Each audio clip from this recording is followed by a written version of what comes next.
In this video, I will show you everything you need to know about wave management and how to use it to get huge leads in the early game. This is the most important video I have or will ever make, and it will benefit players of all elos, even Challenger, so please stick around until the end. There are 4 basic wave states that you need to understand, and keep in mind that the wave is mostly controlled by the champion that has the better matchup, while the champion that has the losing matchup can only try to react or take advantage of mistakes.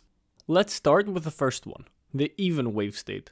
This is when both waves meet at the middle and there are equal minions on both sides. The first time this happens is level 1, and how you play level 1 will usually dictate how the rest of the lane plays out, so it's extremely important to do it right. What you need to determine is which champion has an advantage level 1. Let's look at my example. I'm playing Irelia vs Katarina. Irelia is one of the strongest level 1 champions in the game, while Katarina is one of the weakest. So Katarina wants to avoid fighting level 1, even give up minions if she needs to. Irelia wants to force a fight level 1. Katarina makes the critical mistake of instantly pushing the wave. I punish that with an immediate trade as her first ability is on cooldown. Now, because she immediately pushed the wave, she finds herself in a situation that she needs to walk up and last hit minions. This gives me a chance to all-in her and get first blood.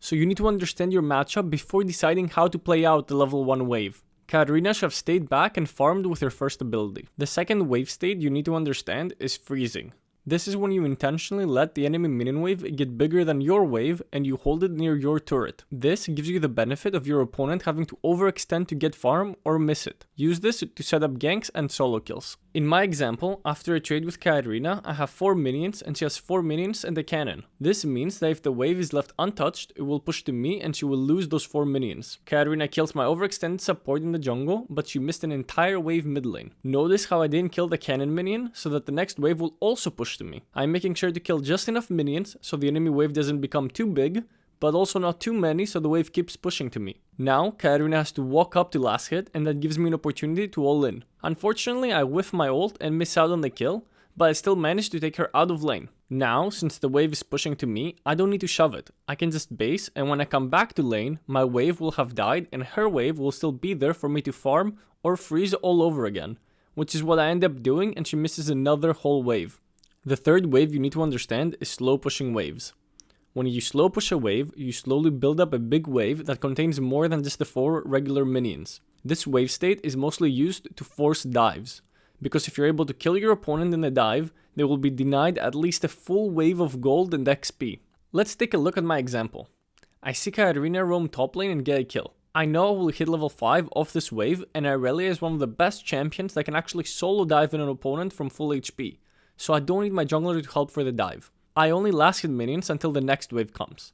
Now I am able to farm it while stacking up my passive for the dive.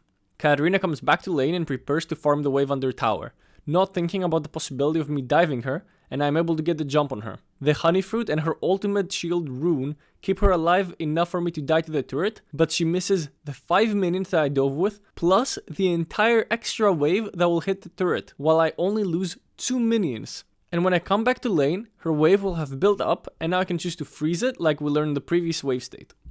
The fourth and final wave state is crashing the waves on the enemy turret. This is when you want to push the wave as fast as possible. You mostly do this for 3 reasons. To recall and get back to lane without missing minions.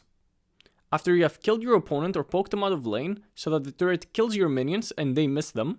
And finally, to get lane priority, so you're able to move to a fight or roam without missing minions, or your opponent having the minions needed to push your turret down while you're gone. I hope this video gave you a better understanding of wave management in Wild Rift. If you enjoyed it, please leave a like and subscribe for more Wild Rift content.